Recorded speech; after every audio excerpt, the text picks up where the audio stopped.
While researching info for some Zelda theories while playing Tears of the Kingdom, I think I figured it out, who the fortune teller is. Zelda and Minoru in a long game of telephone. Breath of the Wild only mentions this fortune teller twice, however, and all of the other times it's referred to as a prophecy on a tapestry about an event from 10,000 years ago. Tears of the Kingdom, however, doesn't mention anything about a fortune teller. We never see this fortune teller in either game. So I think it's a story passed down through the ages like a game of telephone by two individuals. There was a prophecy about a creature named Calamity Ganon and that their ancestors built a tech industry to subdue and contain it. And that 100 years prior they excavated the stuff and got the biggest Trojan horse in Zelda history. Ganon took over the Sheikah Tech and then destroyed everything and everyone. Link gets injured and is sealed away to heal for 100 years while Zelda holds Calamity Ganon back till he wakes up. And then you go on a great journey to stop the Calamity, which while searching you can stumble across two journals, Zelda's diary and her father's journal, which both say the following about the fortune teller. The return of Ganon looms, a dark force taunting us from afar.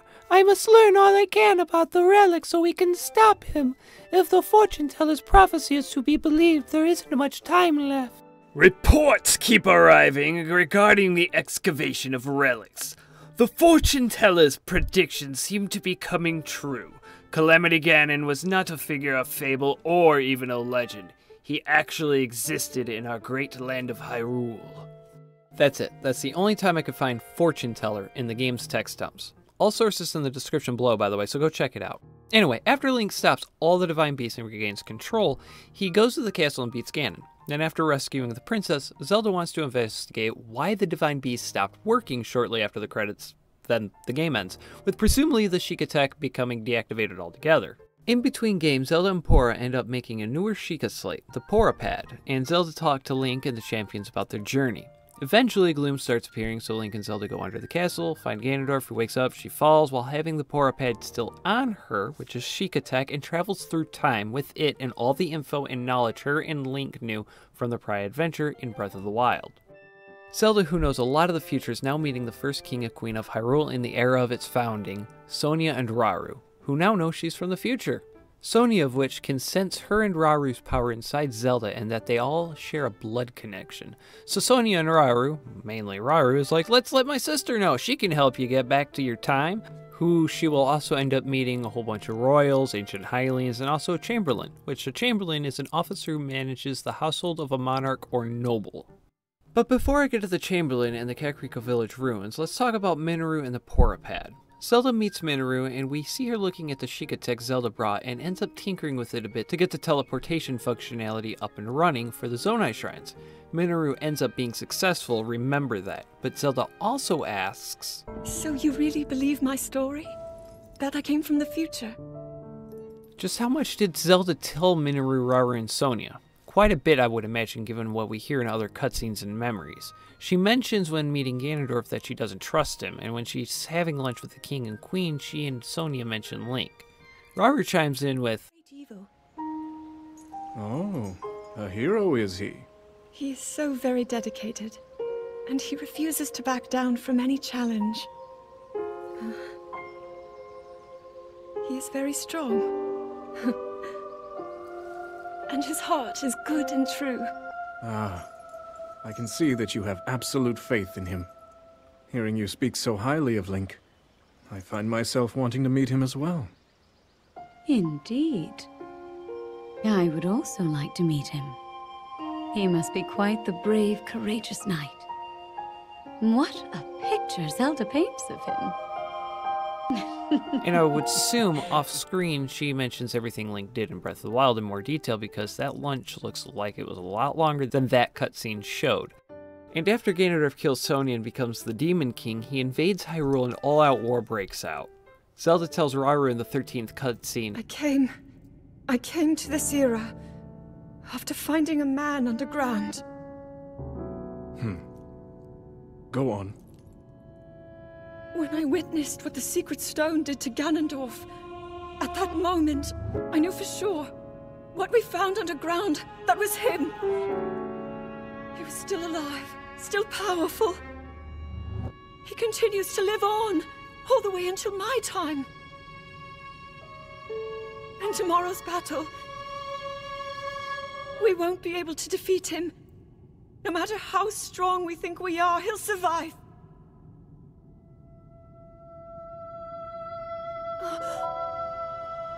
And you will.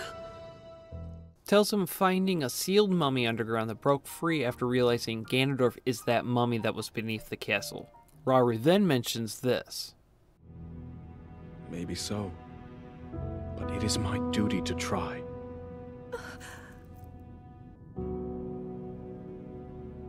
It was my hubris that set us on this path. I must atone for my error in judgment. And above all else, I remain the King of Hyrule. As with any leader, it is my duty to safeguard and protect my people, even if I must risk my life. Rauru. And if it proves impossible for us to defeat Ganondorf, we rely on your knight, and that legendary sword he carries. Our last line of defense will be Link. But remember, that was a future where you never appeared in this world. And you are here now. Zelda, I believe there is a reason you were sent to us. It has to mean something. Rauru resolves to seal away Ganondorf regardless, and then says he has faith in Link because Zelda told him about his actions during Breath of the Wild, and he knows she mentions all this to Minoru after Rauru seals Ganondorf, which leads to when Zelda acquires the Master Sword in the past. She thinks of the Master Sword when it was shattered, inadvertently activating her time ability, Recall. What does Minoru do? She separates her soul to go into the Porapad and is left to wait for Link at the Temple of Time, which we can see is not yet up in the sky at this point. Something to remember. At the end of Tears of the Dragon cutscene, we see the sages, and we know in the present that they told Link and the present sage that Zelda came to each of them in the past to help Link in the future. So I would assume that they know about the future because of these plans, and because of Zelda. Now, these cutscenes only show a little bit of what happens in the past, but there's more evidence in the game of Zelda talking to others in the past through the ring ruins that fell onto the Kakariko village. They were carved out by a royal chamberlain that served Zelda in the past and can explain a few things, like how the chamberlain grew to learn that Zelda was from the future. We don't have to look at all the tablets because the first few tablets are about Rauru and his founding of Hyrule. It's not until Zelda appears when the chamberlain is appointed to be a royal servant things start to get interesting. Also, in-game, the Zonai Survey Team's translations are kind of lacking, so I looked online to see if someone translated it via Wiki or even a Reddit if I had to. Links in the description, but worse explanations are lacking, at least in my opinion. Which I guess is just another puzzle for us to solve. The first 4 tablets speak of the Chamberlain and her time with the King, Queen, Minoru, and the royal family, and they also mention the Zonai Shrines and how they came to be. Stone Tablet 5 mentions Minoru making a construct to hold her soul for longer. Why am I mentioning this? For later, so remember it. Stone Tablet 6. Zelda arrives and meets the Chamberlain. I assume this is later.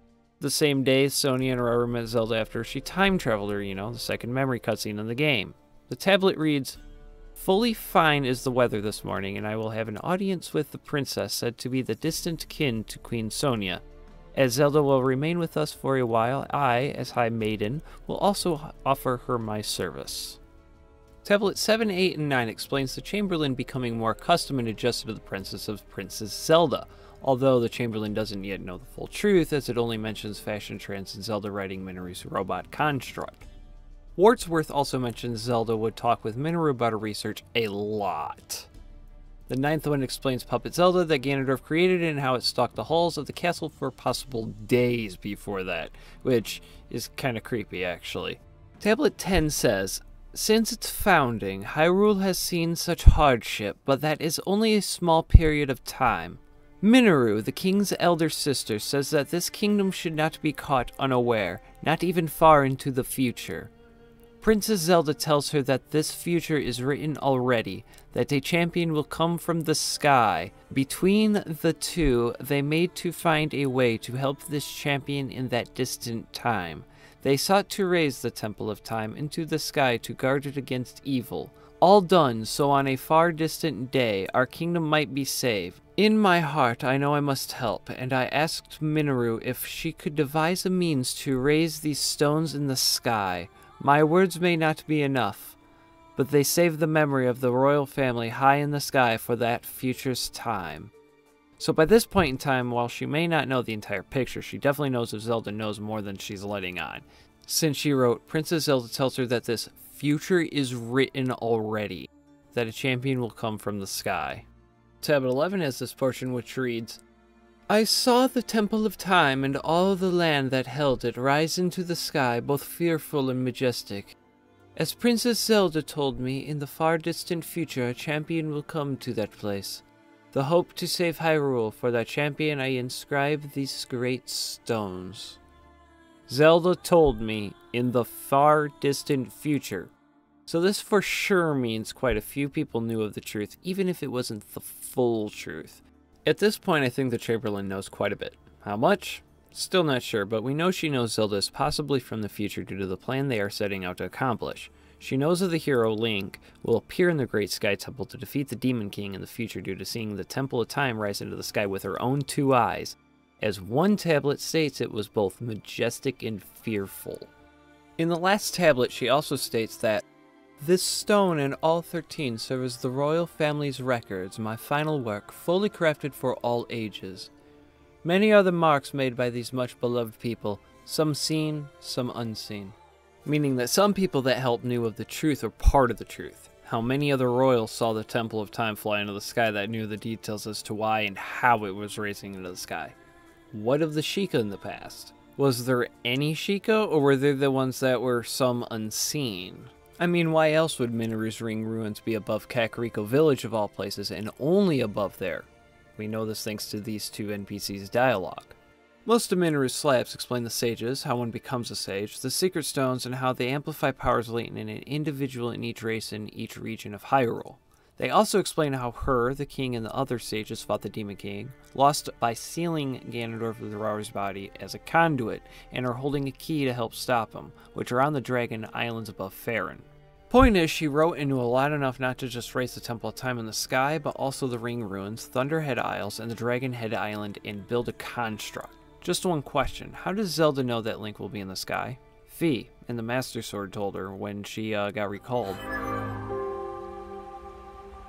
You're telling me that Link is safe?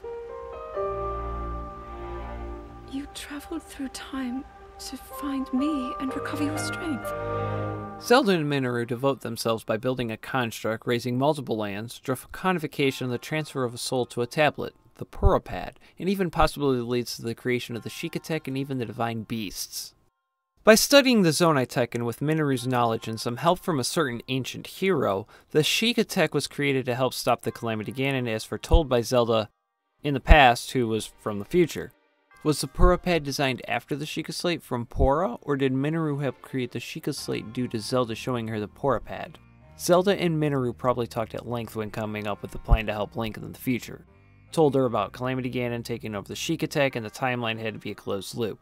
So if Zelda and Link both experienced the Calamity taking over the tech, Zelda would have told Minoru at some point, especially if she handed her the Purapad, which again was built by Pora from the Sheikah Slate, but newer and better. And Zelda didn't want to repeat for Link in the present again. I mean, poor man already had PTSD thanks to Pora.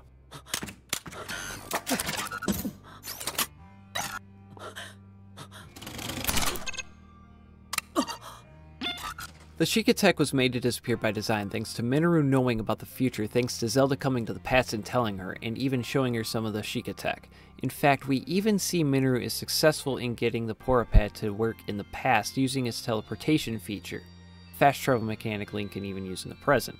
She knew of the depths because of the fact that you can not only just teleport there, but also the fact that it shows up on the map. Zelda told Minoru of the story of Calamity Ganon, she heard about it on the tapestry. Minoru needed help though, and that's where the ancient hero of the tapestry comes in. Eventually, on his journey, the ancient hero would travel to the Sky Islands to get the Purapad and meet Minoru, to be able to go and travel to the depths, activate the light roots, and help get the materials to build the Sheikah Slate and all the Sheikah Tech, and help the Sheikah build all that. He then would go to each region and help build the Divine Beast and get new sages for that time period, using Minoru's knowledge of ancient Zonai magic. He'd then have to go get the Master Sword, and you know Minoru would be with him the entire time, kind of like a companion. Each race in the depths has their own statue, including this one, which is possibly also the same race as the Zonai Ancient Hero. Maybe they were built in this time frame, during the Ancient Hero's journey. In fact, the design of these statues look like a mix of Sheikah Tech design combined with Zonai architecture. They also kind of look like they're standing on Sheikah Slate terminals, which is very peculiar in my opinion.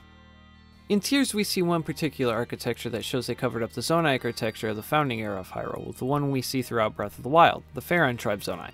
Maybe even more buildings were built during that time.